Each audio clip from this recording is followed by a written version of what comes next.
Hello everyone, and welcome to the next part of our FPS tutorial series. In this episode we'll be covering creating an explosion. So we're going to get started. Let's go to example blueprints, example explosion, and let's start there. Let's see. Actually, you know what? Let's go ahead and start at... Now, yeah, we'll start with the example one, branch off there. So we'll go ahead and create a new one. We'll call it duplicate it and call it my explosion. And open that up. And we've got some values here we can set. We've got the explosion sphere, so this is the collider for the explosion. This is basically if there's a character that overlaps this, they will have this amount of damage applied to them, and whatever objects are hit by it will have this physics impulse applied to them. So generally you want this to be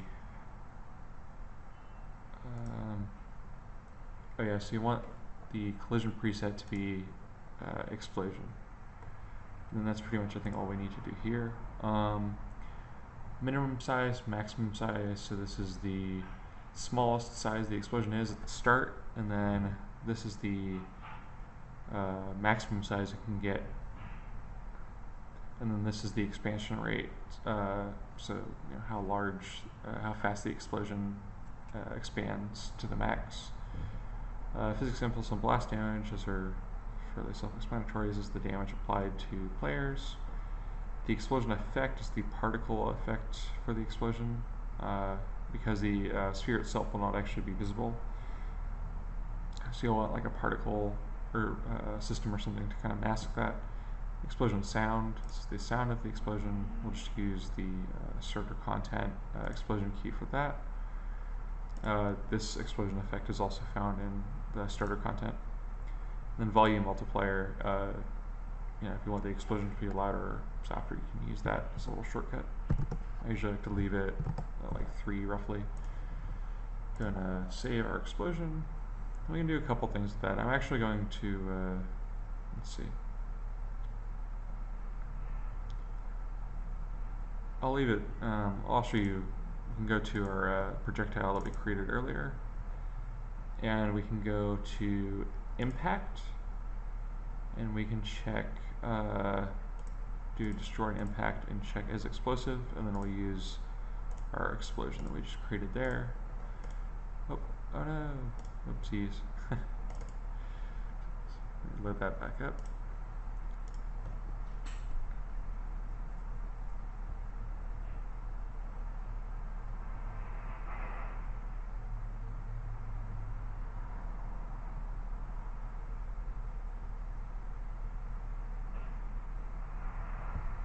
Okay,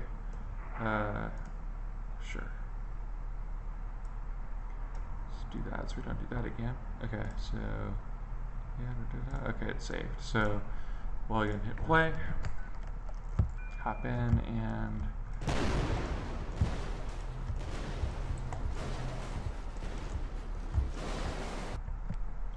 now we've got explosions happening everywhere. Pretty fun stuff.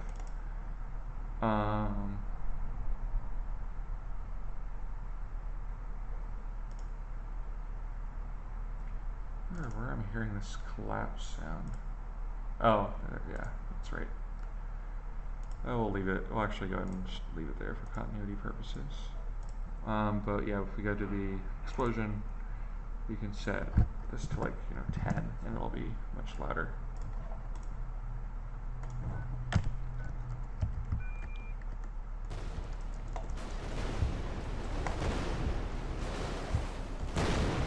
So one minor thing you might notice is when I shoot the ground, oh, never mind. But whenever you shoot a BSP object, you'll notice that the explosion might not trigger. If I shoot this cube here, it's not going to do anything. And the reason for that is, I'm not exactly sure why that is. All I know is that the BSP geometry generally has different collision than static meshes do. So the easiest solution for that is just to create a blocking volume. I believe you can do that by actually, if you just go to blocking volume, you can kind of make one to surround it.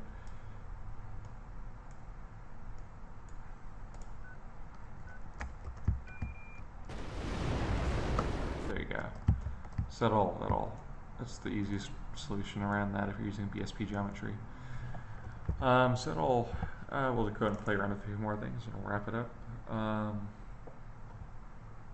If you want to see the actual sphere of your explosion, what you can do is go to rendering and go to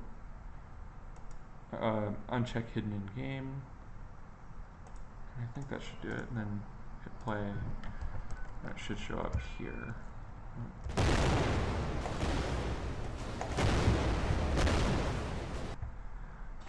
And then we can ratchet the size of the explosion up or down to you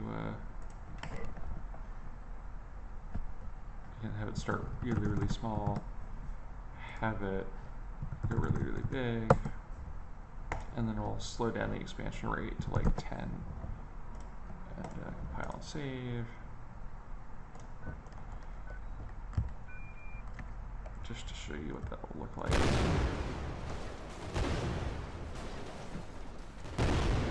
Yeah, so it's expanding a lot slower. It's going to set this to infinite just so we can see what that looks like to the full degree.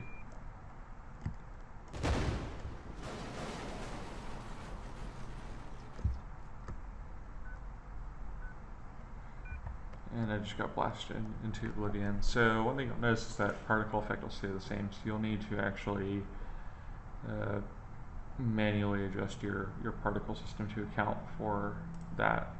Like generally you'll want to do your